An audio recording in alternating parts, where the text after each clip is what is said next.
ជាមូលហេតុដែលបងខាងព្រៃវែងស្វាយរៀងកំពង់ចាមខេត្តកាចេះក៏មកទិញដល់ប្រទីមានជ័យដោយសារតែមូលហេតុនេះឯងបងមើលបានណាកាចេះខាងអូននេះគឺកាចេះនៅកណ្ដាលគេបងអានេះខ្នាតមក4តាស់ទាំង3ហ្នឹងប៉ុន្តែខាងអូនគឺនៅកណ្ដាលគេបងចាបងអាចមើលបរិមាណទឹកនេះបានណាចានេះបងណាអញ្ចឹង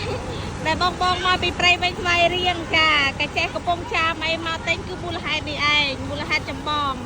ចាគឺបងខ្លាំងនេះមើលចាចឹងបងចង់បានកាចេះបងខ្លាំងបងទៅទិញខាងអូននេះបានចាបងណាចាមើលកលាំងបងកាចេះដែលនៅកណ្ដាលគេចាគឺបងខ្លាំងមែនតើដាក់ករងទីទេប៉ុន្តែបងចា